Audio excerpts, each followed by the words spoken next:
Hello friends, ನಮಸ್ಕಾರ. ಸುಗುಣ ಜನ YouTube ಚಾನಲ್ಗೆ ಸ್ವಾಗತ. ನಾನು ನಿಮ್ಮ ಪ್ರೀತಿಯ ಸುಗುಣ. ಯಾರೆಲ್ಲ ನನ್ನ ಚಾನಲನ್ನು ಸಬ್ಸ್ಕ್ರೈಬ್ ಮಾಡ್ಕೊಂಡು ವಿಡಿಯೋ ನೋಡ್ತಿದ್ರು ಅವರೆಲ್ಲರಿಗೂ ಕೂಡ ಥ್ಯಾಂಕ್ ಯು. ಹಾಗೆಯೇ ಯಾರೆಲ್ಲ ನನ್ನ ಚಾನಲನ್ನು ಇನ್ನೂ ಸಬ್ಸ್ಕ್ರೈಬ್ ಮಾಡದೆ ವಿಡಿಯೋ ನೋಡ್ತಿದ್ರು ಪ್ಲೀಸ್ ಸಬ್ಸ್ಕ್ರೈಬ್ ಮಾಡ್ಕೊಳ್ಳಿ. ಇಷ್ಟವಾದರೆ ಫ್ಯಾಮಿಲಿ ಫ್ರೆಂಡ್ಸ್ಗೆ ಶೇರ್ ಮಾಡಿ. ನಾನು ಮಾಡುವಂಥ ಪ್ರತಿಯೊಂದು ರೆಸಿಪಿಗಳನ್ನು ನೀವು ಕೂಡ ಟ್ರೈ ಮಾಡಿ ಹೇಗಾಯಿತು ಅಂಥೇಳಿ ಕಮೆಂಟ್ನಲ್ಲಿ ತಿಳಿಸಿ. ಇವತ್ತೊಂದು ನಾನು ಹೆಲ್ದಿಯಾದಂತಹ ರೆಸಿಪಿಯೊಂದಿಗೆ ಬಂದಿದ್ದೇನೆ. ಯಾವುದು ಪಾಲಕ್ ಸೊಪ್ಪಿನಿಂದ ಗೊಜ್ಜನ್ನು ಮಾಡಿ ತೋರಿಸ್ತಾ ಇದ್ದೇನೆ. ಇದನ್ನು ಐರನ್ ಪಾಲಕ್ ಗೊಜ್ಜು ಅಂತ ನಾನು ಕರಿತಾ ಇದ್ದೇನೆ. ತುಂಬಾ ಚೆನ್ನಾಗಿರುತ್ತೆ. ನೀವು ಕೂಡ ಮನೆಯಲ್ಲೇ ಟ್ರೈ ಮಾಡಿ. ಹಾಗಾದರೆ ಐರನ್ ಪಾಲಕ್ ಗೊಜ್ಜಿಗೆ ಏನೇನು ಇಂಗ್ರೀಡಿಯೆಂಟ್ಸ್ ಬೇಕು ಅಂತೇಳಿ ನೋಡ್ಕೊಂಡು ಬರೋಣ ಬನ್ನಿ. ನಾನಿಲ್ಲಿ ಒಂದು ಕಟ್ಟಾಗುವಷ್ಟು ಪಾಲಕ್ ಸೊಪ್ಪನ್ನು ತೊಗೊಂಡಿದ್ದೇನೆ. ಇದನ್ನು ಕ್ಲೀನ್ ಮಾಡಿ ನೀರಿನಲ್ಲಿ ವಾಶ್ ಮಾಡಿ ಇಟ್ಕೊಂಡಿದ್ದೇನೆ. ಹಾಗೆಯೇ ಒಗ್ಗರಣೆಗೆ ಆಲ್ರೆಡಿ ತುಪ್ಪ, ಬೆಳ್ಳುಳ್ಳಿ ಮತ್ತು ಸಾಸಿವೆನ ಹಾಕಿಟ್ಕೊಂಡಿದ್ದೇನೆ. ತುಪ್ಪ ಬೇಡ ಅನ್ನೋರು ಆಯಿಲನ್ನು ಕೂಡ ಯೂಸ್ ಮಾಡ್ಬೋದು ನಿಮ್ಮ ಇಷ್ಟಕ್ಕನುಸಾರವಾಗಿ. ಒಂದು ಕಪ್ಪಾಗುವಷ್ಟು ಕಾಯಿ ತುರಿಯನ್ನು ತೊಗೊಂಡಿದ್ದೇನೆ. ಒಂದು ಮೀಡಿಯಮ್ ಸೈಜ್ ಟೊಮೆಟೊವನ್ನು ನಾನು ಈ ರೀತಿಯಾಗಿ ಕಟ್ ಮಾಡಿ ಇಟ್ಕೊಂಡಿದ್ದೇನೆ. ಒಂದು ಚಿಕ್ಕ ಸೈಜ್ ಆಗುವಷ್ಟು ಈರುಳ್ಳಿಯನ್ನು ದೊಡ್ಡ ಪೀಸ್ಗಳಾಗಿ ಕಟ್ ಮಾಡಿ ಇಟ್ಕೊಂಡಿದ್ದೇನೆ. ಉಪ್ಪನ್ನು ತೊಗೊಂಡಿದ್ದೇನೆ. 2 ದೊಡ್ಡ ಬೆಳ್ಳುಳ್ಳಿ, ಹಾಗೆಯೇ ಒಂದು ಅರ್ಧ ಆಗುವಷ್ಟು ಒಣಮೆಣಸನ್ನು ತೊಗೊಂಡಿದ್ದೇನೆ ನಾನು ಒಗ್ಗರಣೆಗೆ.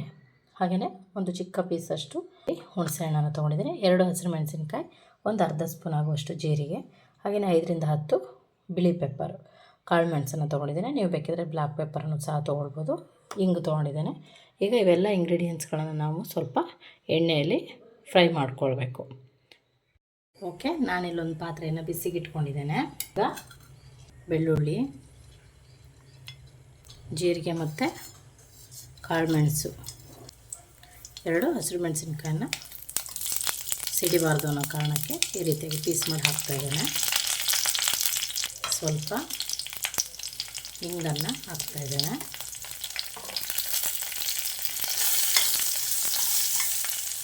ಈರುಳ್ಳಿ ಸ್ವಲ್ಪ ಹಾಕ್ಕೊಳ್ಳೋಣ. ಈರುಳ್ಳಿಯನ್ನು ಈಗ ಇದಕ್ಕೆ ಟೊಮೆಟೊವನ್ನು ಹಾಕೋಣ. ಕೂಡ ಚೆನ್ನಾಗಿ ಸ್ವಲ್ಪ ಬಾಡಬೇಕು, ಹಸಿ ಸ್ಮೆಲ್ ಇರಬಾರ್ದು. ಓಕೆ, ಈರುಳ್ಳಿ ಮತ್ತು ಟೊಮೆಟೊ, ಮೆಣಸು ಎಲ್ಲ ಸ್ವಲ್ಪ ಸಾಫ್ಟ್ ಆಗಿದೆ. ಈಗ ನಾವೇನು ಪಾಲಕ್ ಸೊಪ್ಪು ತೊಗೊಂಡಿದ್ವಿ ಇವೆಲ್ಲವನ್ನು ಹಾಕ್ಬೇಕು.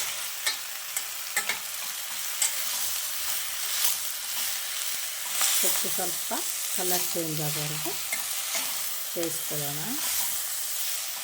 ಹಸಿ ಸ್ಮೆಲ್ ಹೋಗೋವರೆಗೂ ನಾವು ಇದನ್ನು ಬಾಡಿಸ್ಕೊಳ್ಬೇಕು ಅಷ್ಟೇ. ಟೊಮೆಟೊ ಆಗಲಿ, ಈರುಳ್ಳಿ ಆಗಲಿ, ಪಾಲಕ್ ಸೊಪ್ಪಾಗಲಿ ಎಲ್ಲದು ಅಷ್ಟೇ.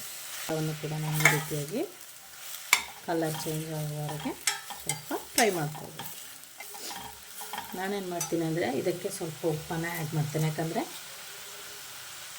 ಈಗಲೇ ಚೆನ್ನಾಗಿ ಅದು ಹೊಂದ್ಕೊಳ್ಳುತ್ತೆ ಅನ್ನೋ ಕಾರಣಕ್ಕೆ. ನೀವು ಬೇಡ ಅನ್ನೋರು ರುಬ್ಬೋದಕ್ಕೆ ಹಾಕ್ಕೊಳ್ಬೋದು. ಇದು ಇನ್ನೊಂಚೂರು ಸಾಫ್ಟ್ ಆಗಬೇಕು. ಪಾಲಕ್ ಸೊಪ್ಪು ತುಂಬಾ ಒಳ್ಳೆಯದು ಆರೋಗ್ಯಕ್ಕೆ, ನಿಮಗೆ ಗೊತ್ತಿರೋ ಹಾಗೆ ಅಲ್ವಾ. ಇದರಲ್ಲಿ ಐರನ್ ಅಂಶ ಹೆಚ್ಚಿರೋದ್ರಿಂದ ಹೆಲ್ತಿಗಂತೂ ತುಂಬಾ ಬೆನಿಫಿಟ್ಸ್ ಇದೆ. ಹಾಗೆಯೇ ಇದು ಇಮ್ಯುನಿಟಿ ಪವರನ್ನು ಜಾಸ್ತಿ ಮಾಡುತ್ತೆ. ಮತ್ತು ಲೇಡೀಸ್ಗಂತೂ ಎಸ್ಪೆಷಲಿ ತುಂಬ ಒಳ್ಳೆಯದು ಪಾಲಕ್ ಸೊಪ್ಪು. ಎಲ್ಲ ಸೊಪ್ಪುಗಳು ಕೂಡ ತುಂಬಾ ಒಳ್ಳೆಯದು, ಬಟ್ ಪಾಲಕ್ ಸೊಪ್ಪಂತೂ ಇನ್ನೂ ಒಳ್ಳೆಯದು. ಯಾವಾಗಲೂ ನಾವಂತೂ ಬಳಸ್ತಾನೆ ಇರ್ತೇವೆ ಪಾಲಕ್ ಸೊಪ್ಪನ್ನು. ವಾರದಲ್ಲಿ ಒಂದು ದಿನ ಅಂತೂ ಕಂಪಲ್ಸರಿಯಾಗಿ ಬಳಸ್ತೇವೆ, ಹೆಚ್ಚಿಗೆನೂ ಬಳಸ್ತೇವೆ. ತುಂಬಾ ಒಳ್ಳೆಯದು ಹೆಲ್ತಿಗೆ. ಹಾಗೆಯೇ ಇದು ಡೈಜೆಷನ್ಗೂ ಕೂಡ ತುಂಬಾ ಒಳ್ಳೆಯದು, ಮತ್ತು ವೆಯ್ಟ್ ಲಾಸ್ಗೆ ತುಂಬ ಒಳ್ಳೆಯದು, ಮತ್ತು ಸ್ಕಿನ್ ಮತ್ತು ಹೇರ್ಗೆ ತುಂಬ ಒಳ್ಳೆಯದು. ಹಾಗಾಗಿ ಪಾಲಕ್ ಸೊಪ್ಪನ್ನು ಯಾವಾಗಲೂ ಕೂಡ ಬಳಸ್ತಾ ಇರಿ, ಹೆಲ್ದಿಯಾಗಿರಿ. ಓಕೆ, ಇದೀಗ ಸಾಫ್ಟಾಗಿದೆ ನೋಡ್ಬೋದು. ಸೊಪ್ಪು ಕೂಡ ತುಂಬ ಸಾಫ್ಟಾಗಿದೆ, ದಂಟು ಕೂಡ ಈ ರೀತಿಯಾಗಿ ಸಾಫ್ಟಾಗಿದೆ ನೋಡ್ಬೋದು. ಇದಕ್ಕೆ ನಾವೇನು ಕಾಯಿ ತುರಿಯನ್ನು ತೊಗೊಂಡಿದ್ವಿ ಇದನ್ನು ಹಾಕಿ ಗ್ಯಾಸನ್ನು ಆಫ್ ಮಾಡಿ ಹಾಗೆಯೇ 1-2 ನಿಮಿಷ ಫ್ರೈ ಮಾಡೋಣ. ಸಾಕು. ಈಗ ಇದು ಕೂಲಾಗಲಿಕ್ಕೆ ಬಿಡೋಣ, ಮಾಡ್ಕೊಳ್ಳೋಣ ಹಾಕಿ. ಇದೀಗ ಕಂಪ್ಲೀಟಾಗಿ ತಣ್ಣಗಾಗಲಿ. ಓಕೆ, ಇದೀಗ ಕಂಪ್ಲೀಟಾಗಿ ಆರಿದೆ. ಈಗೊಂದು ಮಿಕ್ಸಿ ಜಾರನ್ನು ತೊಗೊಂಡು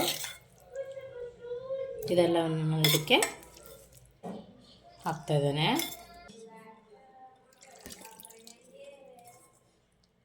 ಉಪ್ಪು ನಾನು ಆಲ್ರೆಡಿ ಹಾಕಿರೋದ್ರಿಂದ ಹಾಕ್ತಾಯಿಲ್ಲ. ಹುಣಸೆ ಹಣ್ಣೇನು ತೊಗೊಂಡಿದ್ದೆ ಇದನ್ನು ಹಾಕ್ತಾಯಿದ್ದೇನೆ. ಈಗ ಇದನ್ನು ಚೆನ್ನಾಗಿ ಗ್ರೈಂಡ್ ಮಾಡ್ಕೊಂಡು ಬರೋಣ. ಓಕೆ, ನಾನು ಈ ರೀತಿಯಾಗಿ ಗ್ರೈಂಡ್ ಮಾಡ್ಕೊಂಡಿದ್ದೇನೆ. ಇದನ್ನು ಈಗ ಒಂದು ಪಾತ್ರೆಗೆ ಶಿಫ್ಟ್ ಮಾಡ್ಕೊಳ್ಳೋಣ. ಓಕೆ, ನಾನು ಈ ಪಾತ್ರೆಗೆಲ್ಲವನ್ನು ಶಿಫ್ಟ್ ಮಾಡ್ಕೊಳ್ತಿದ್ದೇನೆ. ನೀವು ಹೀಗೆ ಗಟ್ಟಿಯಾಗಿ ಕೂಡ ತಿನ್ಬೋದು. ಇಲ್ಲ ಅಂತ ಹೇಳಿದರೆ ನೀವು ಸ್ವಲ್ಪ ನೀರನ್ನು ಹಾಕಿ ಸ್ವಲ್ಪ ತೆಳುವಾಗಿ ಕೂಡ ಮಾಡ್ಕೊಳ್ಬೋದು. ಬಿಸಿ ಅನ್ನ ಜೊತೆ ಹಾಗೇ ತಿನ್ಬೋದು. ಓಕೆ, ನಾನು ಈ ಒಂದು ಅದಕ್ಕೆ ಮಿಕ್ಸ್ ಮಾಡ್ಕೊಂಡಿದ್ದೇನೆ ನೋಡ್ಬೋದು. ಈಗ ಒಗ್ಗರಣೆ ಕೂಡ ರೆಡಿಯಾಗಿದೆ. ನಾನು ತುಪ್ಪದ ಒಗ್ಗರಣೆನ ರೆಡಿ ಮಾಡ್ಕೊಂಡಿದ್ದೆ, ಇದನ್ನು ಸಹ ಇದಕ್ಕೆ ಹಾಕ್ತಾ ಇದ್ದೇನೆ. ಓಕೆ, ಈಗ ಪಾಲಕ್ ಗೊಜ್ಜು ರೆಡಿ ಆಯಿತು ನೋಡ್ಬೋದು ನೀವು.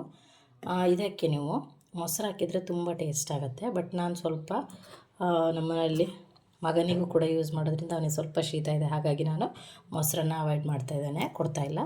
ಹಾಗಾಗಿ ಇದಕ್ಕೆ ಮೊಸರು ಹಾಕಿದ್ರೆ ತುಂಬ ಚೆನ್ನಾಗಿರುತ್ತೆ ಟೇಸ್ಟು. ಹುಣಸೆಹಣ್ಣಿನ ಬದಲಾಗಿ ನೀವು ರುಬ್ಬೋದಕ್ಕೆ ಹುಣಸೆಹಣ್ಣು ಹಾಕೋದು ಬೇಡ. ಲಾಸ್ಟಲ್ಲಿ ಈಗ ಏನು ಮಿಕ್ಸ್ ಮಾಡ್ತೇವೆ ಇದಕ್ಕೆ ನಾವು 1 ಕಪ್ ಆಗುವಷ್ಟು ಮೊಸರನ್ನು ಹಾಕಿ, ಗಟ್ಟಿ ಅಥವಾ ತೆಳು ಮೊಸರು ಯಾವುದಾದ್ರೂ ಹಾಕಿ ಮಿಕ್ಸ್ ಮಾಡಿದರೆ ತುಂಬ ಟೇಸ್ಟ್ ಇನ್ನೂ ಅದ್ಭುತವಾಗಿರುತ್ತೆ. ಬಿಸಿ ಬಿಸಿಯಾದ ಅನ್ನದ ಜೊತೆ ಅಥವಾ ನೀವು ಚಪಾತಿ ಜೊತೆ ಆದರೂ ಕೂಡ ನೀವು ಇದನ್ನು ಟೇಸ್ಟ್ ಮಾಡ್ಬೋದು, ತುಂಬಾ ಚೆನ್ನಾಗಿರುತ್ತೆ. ಪಾಲಕ್ ಸೊಪ್ಪಿನ ಗೊಜ್ಜು ಅಥವಾ ಐರನ್ ಪಾಲಕ್ ಗೊಜ್ಜು ಏನಿದೆ ರೆಡಿಯಾಗಿದೆ. ನೀವು ಕೂಡ ಮನೆಯಲ್ಲಿ ಟ್ರೈ ಮಾಡಿ ಹೇಗಾಗಿದೆ ಅಂತ ಕಮೆಂಟ್ನಲ್ಲಿ ತಿಳಿಸಿ. ವಿಡಿಯೋ ಇಷ್ಟವಾದರೆ ಖಂಡಿತವಾಗ್ಲೂ ಫ್ಯಾಮಿಲಿ ಫ್ರೆಂಡ್ಸ್ಗೆ ಶೇರ್ ಮಾಡಿ. ಇನ್ನೊಂದು ಹೊಸ ವಿಡಿಯೋದೊಂದಿಗೆ ನಿಮ್ಮನ್ನು ಭೇಟಿ ಆಗ್ತೇನೆ. ಅಲ್ಲಿವರೆಗೂ take care, bye, thank you.